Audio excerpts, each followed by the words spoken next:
pour les portes qui sont ouvertes maintenant dans la vie de Dieu. Merci éternel de gloire pour ta faveur. Merci Seigneur Jésus pour ta grâce, ô Dieu nous a. Car oui, on n'a même pas mérité. Faible que nous sommes, éternel Dieu, tu nous as choisis. Sinon, c'est pourquoi je te bénis, éternel Dieu, pour ces instants. Je me rends compte, éternel de gloire, que je ne mérite même pas. Et c'est pourquoi nous te disons merci, Seigneur Jésus. C'est pourquoi à ce moment nous te rendons grâce, ô Dieu de gloire. Nous te bénissons, Seigneur Jésus, pour ton amour. Merci, Seigneur Jésus. Merci pour ta présence en ce lieu. Merci pour tout ce que tu veux faire maintenant, ô Dieu de gloire. La Bible déclare, c'est des poussées du Saint-Esprit que les hommes ont pu parler de ta parole. Seigneur, faible que je suis, je ne sais même pas parler. Ce que je prie, éternel de gloire, manifeste-toi en Seigneur. Éternel Dieu, on a besoin de toi. On a besoin de te voir et que l'on sache que toi, tu es Dieu. Merci pour ta présence. Dans le nom suprême de Jésus, nous prions ainsi. Amen. Est-ce que tu peux acclamer le Seigneur, acclamer le Seigneur? Acclamer le Seigneur, acclamer. Alléluia. Alléluia. Nous disons merci à Dieu de nous avoir accordé le souffle de vie et Seigneur dans ce lieu. C'est par sa grâce que nous sommes là. Et c'est pourquoi nous disons merci à Dieu. Je vais te dire aussi merci pour ta présence quand tu es venu. Je sais, je vois qu'il ne sortira pas des minutes que tu es venu. Alléluia. Alléluia. Dieu veut faire quelque chose dans ta vie. Et je crois qu'il t'y sera énormément béni ce soir. Je ne serai pas trop long aujourd'hui, je vais juste introduire le message. Je crois que les Seigneurs seront en train de bénir ce soir. Alléluia. On va lire vite. Dans Matthieu. On va lire dans Matthieu, chapitre 28, le verset 19. La Bible dit ceci. Allez, faites de toutes les nations des disciples. Baptisez-les au nom du Père, du Fils et du Saint-Esprit. Et enseignez-les à garder tout ce que je vous ai prescrit. Et voici, je suis avec vous tout le jour jusqu'à la fin du monde. On va aller aussi dans Ésaïe.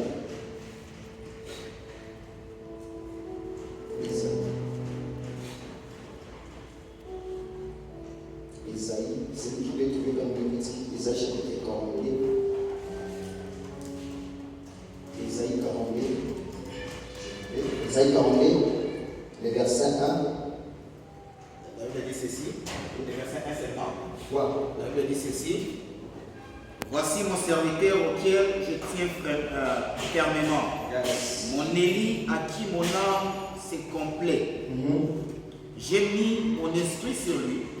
Il révélera les droits aux nations. Yes. Il ne criera pas, il ne lèvera pas la voix et ne le fera pas entendre dans les rires. Yes. Il ne brisera pas le roseau broyé, il n'éteindra pas la mèche qui faiblit. Il révélera le droit selon la vérité. Amen. Amen. Amen. Est-ce que tu peux acclamer la parole de Dieu?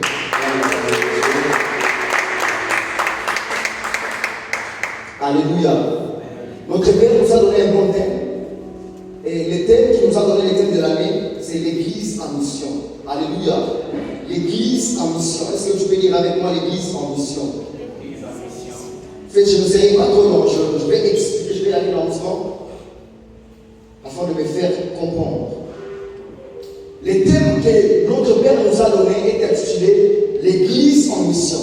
Et ce que j'aime d'abord avec ce thème, c'est que d'abord on dit l'Église en mission, on ne dit pas l'Église avec la mission. Là directement on voit que l'Église est en action.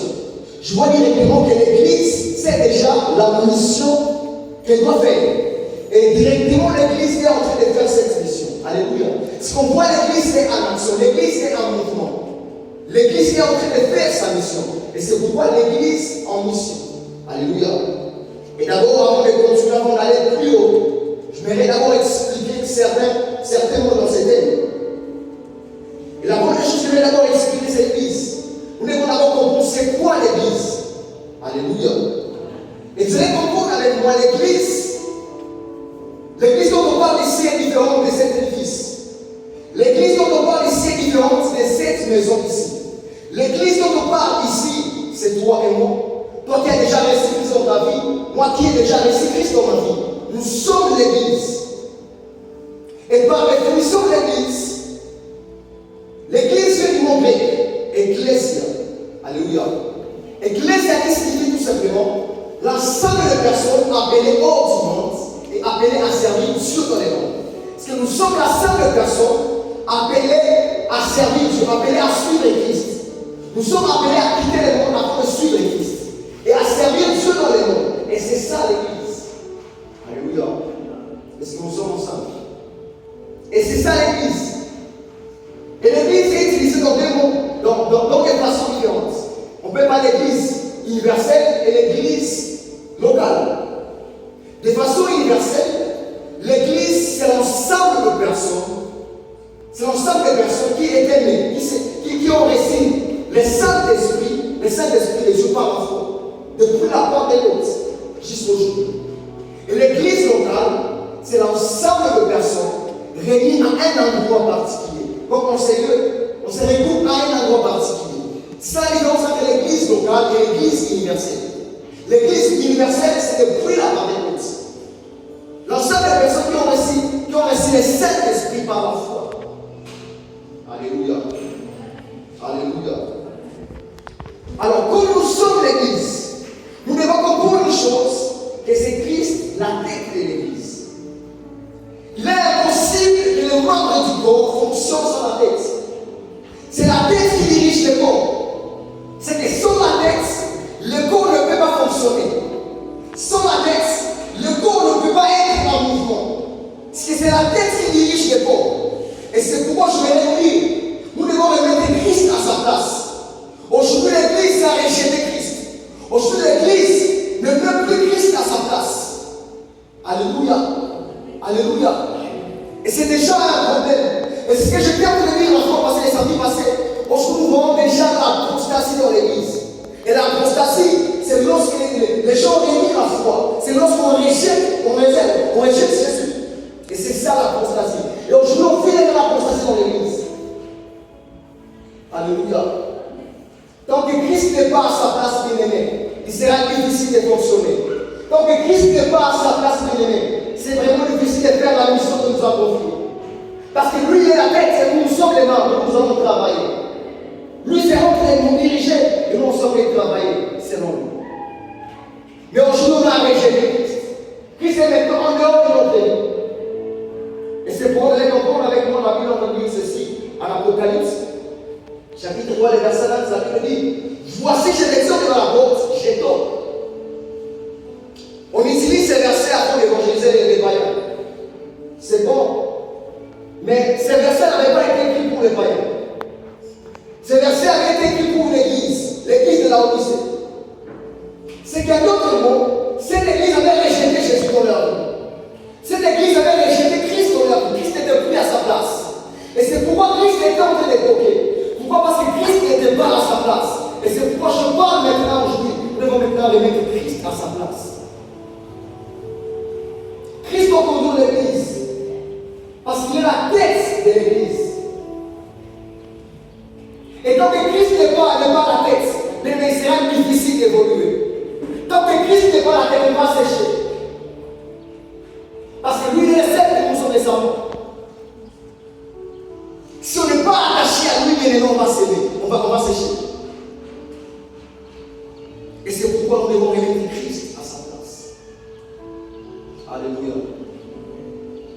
Aujourd'hui, on a rejeté Christ. Christ est règne dans l'église. Et laisse-moi vous dire une chose bien bien. On ne peut jamais remplacer Jésus-Christ. On ne remplace pas Jésus par de l'argent.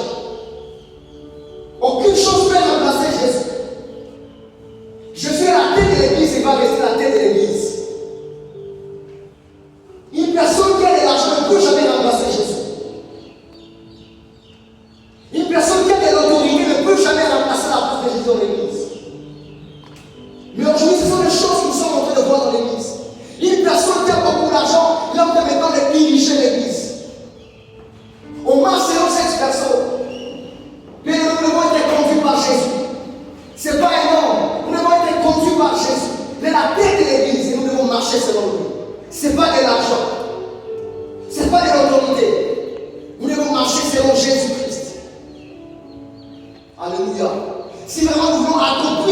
mission de Dieu, nous devons marcher selon lui.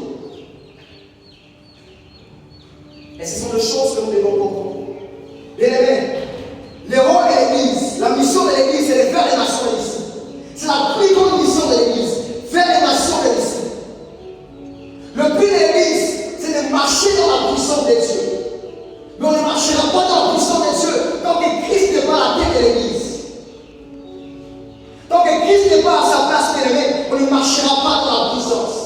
La mission que Dieu nous a confiée, on va échouer. Pourquoi? Parce que Christ n'est pas à sa place. Et ce soir, je suis venu parler dans la chaîne. De remettre maintenant Christ à sa place. De remettre Christ à la première place. Combien de fois tu as rejeté Christ dans ta vie? Et ce soir, je suis venu te parler. Nous voulons marcher dans la puissance. Christ doit être à sa place. Et laisse-moi te dire une chose. Les théories maintenant, on doit s'élever. On doit être maintenant conscient de la mission que Dieu nous a confiée. Aujourd'hui, beaucoup de personnes ne sont pas conscientes de cette mission. Mais laisse-moi te dire une chose, tu ne peux pas être du hasard. Si Dieu t'avait créé, c'est pour un but. Tu ne peux pas sur cette terre avant d'accompagner les autres. Tu es sur cette terre, c'est pour résoudre un problème. Tu ne peux pas être du hasard. Tu es un fruit de la création de Dieu. Tu es un fruit de la création de Dieu. Et c'est pourquoi tu dois être conscient de cela. Dieu t'a appelé sur cette terre, c'est pour un but, c'est pour accomplir une mission. Mais le problème avec toi et moi, c'est parce qu'ils ne sont pas conscients de cela. Bien-aimé, Dieu ne t'a pas appelé sur cette terre afin de manger seulement. Dieu ne t'a pas appelé sur cette terre afin de te marier seulement. Alléluia. Il y a des grandes choses que Dieu t'a appelé à faire sur cette terre. Mais le problème, tu n'es pas conscient de cela. On a rejeté l'important. On a rejeté tout cela. Et aujourd'hui, nous sommes dans une discussion inutile. On se focalise à des choses qui n'ont pas d'importance. Alléluia. Aujourd'hui, je viens parler à un jeune, d'être conscient de ces choses. Dieu t'a appelé. Il t'a donné une mission. C'est pas pour rien que tu es dans cette église. C'est pas pour rien que tu es à Goma. Parce que Dieu veut que tu sois à Goma. Dieu veut que tu sois dans cette église. Maintenant, tu dois savoir, tu dois te poser des questions. Qu'est-ce que je suis appelé à faire dans cette église? Qu'est-ce que je suis appelé à faire dans la vie de Goma? Parce que si tu es là, c'est parce que Dieu t'a envoyé. C'est pas pour accompagner les autres. Et si tu es venu accompagner les gens, c'est cette terre, je t'appelle à m'accompagner. Je t'appelle à m'accompagner. Accompagne-moi. Parce que moi, c'est que sûr, Dieu m'a appelé à la grandeur. Et ce que j'aime avec Dieu, c'est parce que j'ai connu dans cette église. Vous avez vu le faible commencement. Et quand je ferai des grandes choses, je suis sûr que vous serez parmi les personnes qui diront, il vient de loin. Parce que vous avez vu le faible commencement. Comment est-ce que Dieu est en train de m'élever? Et je suis sûr que Dieu m'a appelé à la grandeur. Dieu m'a appelé à travailler dans la puissance. Alléluia. J'espère que tu ne diras pas, il a touché les gris-gris, il a touché les médicaments. Et même s'il a touché les médicaments, ce n'est pas grave. Ma mère, c'est une médecin. Il y a tant de médicaments. Alléluia. Je touche ça à chaque fois. Alléluia. Vous devez comprendre cela. Dieu nous a appelés à la grandeur. Dieu nous a confié une mission. Tu as une mission de Dieu. Tu as une mission que tu dois accomplir sur cette terre. Et c'est pourquoi je me répète bien aimé. Il sera vraiment difficile d'accomplir cette mission si d'abord tu ne connais pas cette mission. La première chose, cherche d'abord à savoir quelle est cette mission. Et j'étais d'abord à savoir que la mission de Bakona, c'est de sauver les nations. C'est de faire les disciples. Quel jour tu as évangélisé? Quel jour tu as parlé de Jésus à une personne? Quel jour tu l'as fait? C'est la plus grande mission que Dieu nous a confiée. Bien aimé, l'évangélisation n'est pas seulement pour les évangélistes. L'évangélisation n'est pas seulement pour les pasteurs, pour les apôtres, les docteurs. C'est pour tout chrétien. Tu as déjà reçu Christ dans ta vie, tu dois témoigner de Jésus. Et laisse-moi dire une chose, si Si tu ne parviens pas à témoigner de Jésus, c'est que tu as un problème. C'est qu'à notre tête, tu n'as jamais réussi dans ta vie. Parce que l'Esprit de Dieu en nous pousse toujours à témoigner de Jésus. Si l'Esprit de Dieu en toi ne te pousse pas à témoigner de Jésus, tu dois douter de cet esprit. Parce que ce n'est pas l'Esprit de Dieu. Alléluia. Alors pose-toi, est-ce que tu as l'Esprit de Dieu en toi? Ça fait très longtemps, des années, tu n'as même pas parlé de Jésus. L'Esprit de Dieu en toi peut toujours te pousser à parler de Jésus.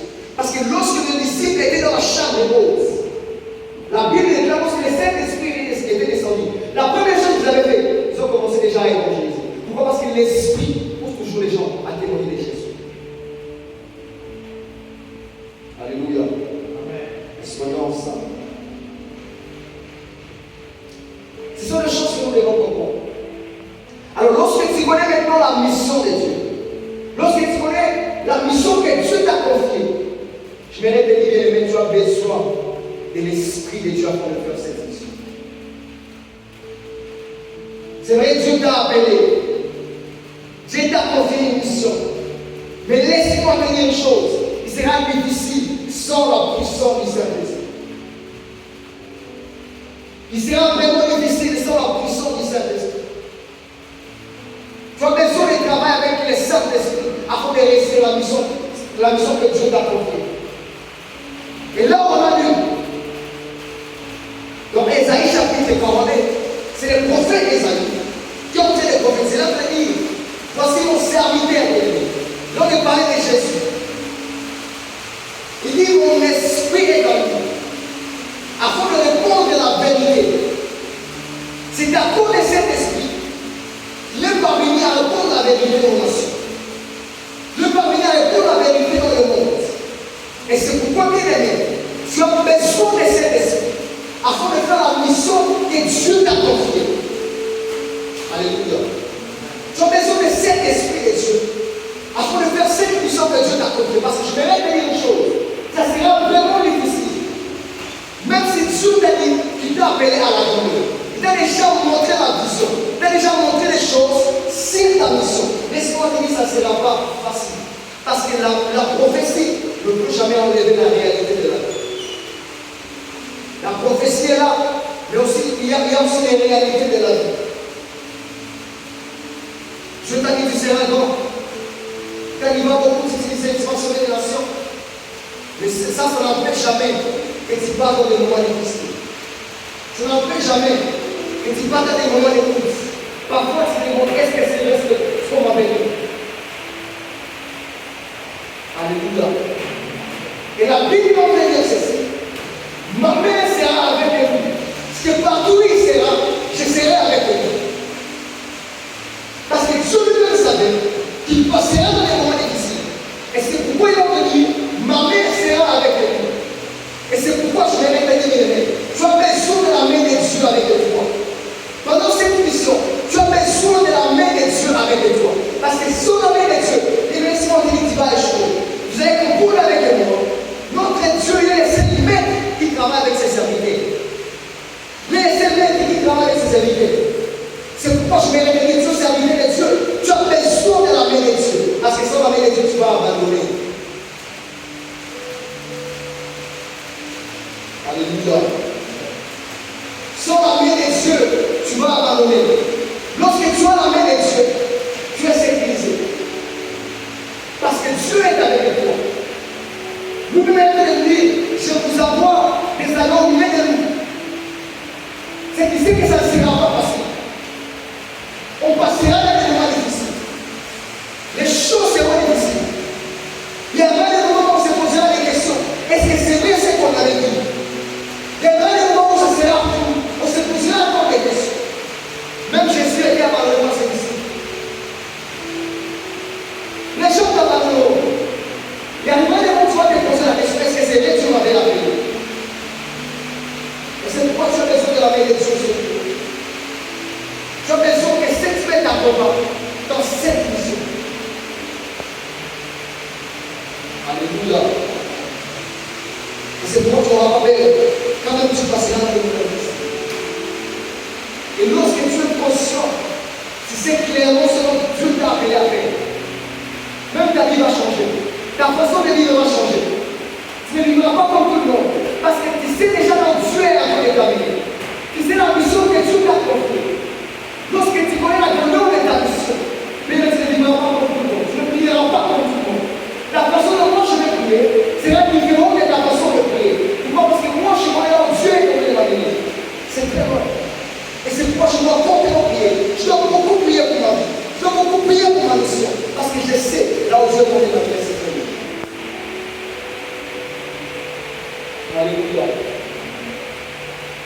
façon qui sera différente. Aujourd'hui, comme tout le monde, c'est parce que tu n'as pas pour la précision de là où Dieu est tombé de la vie. Mais c'est pas ce que Dieu t'a réalisé. Et c'est que les jeunes avec notre thème. Je vais vous parler. Notre thème, c'est l'église en mission. C'est que nous sommes déjà en mouvement. On connaît déjà notre mission. Et nous sommes déjà en train de faire cette mission. Et c'est que les jeunes avec la Bible dit ceci. Voici les signes qui accompagneront ceux qui ont cru. Ok. C'est que j'aime la Bible dit. Les signes qui accompagneront ceux qui auront cru. C'est que ce n'est pas les signes qui sera. Les signes vont accompagner. Alléluia. Ce sont les signes qui vont accompagner. Ce sont les signes qui seront avec les personnes qui sont en mouvement. Voici les signes qui accompagneront ceux qui auront cru. C'est lorsqu'on est à moment que les signes vont nous accompagner. Tant qu'on est stable, les signes aussi ne vont pas nous accompagner.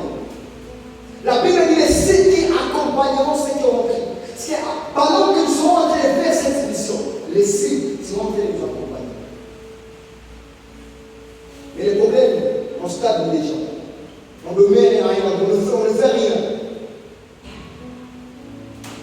Et c'est pourquoi on est en train de s'inventer.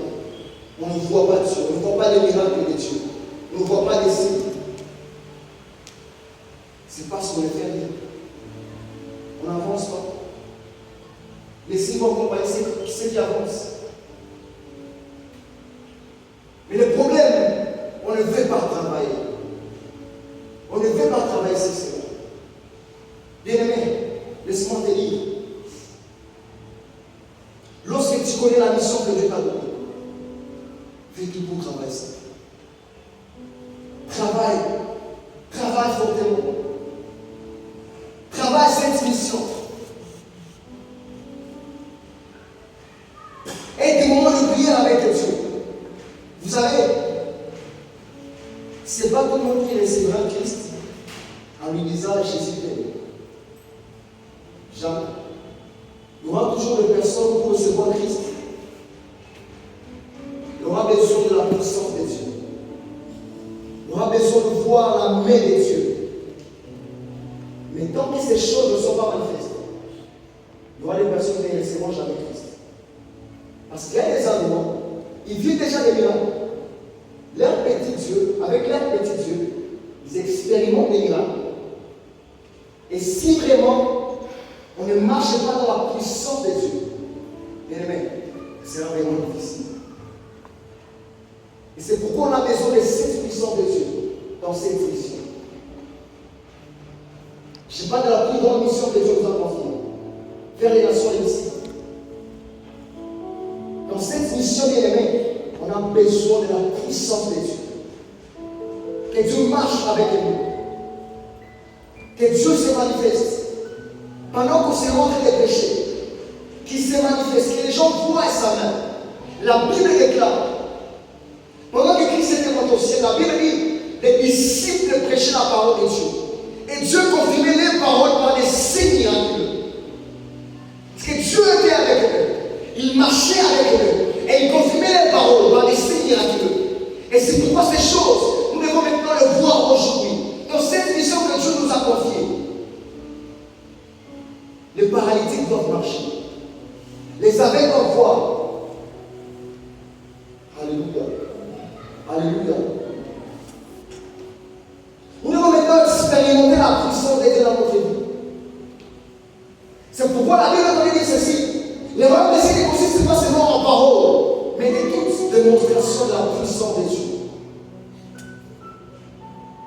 Nous devons maintenant démontrer la puissance de Dieu à ce moment.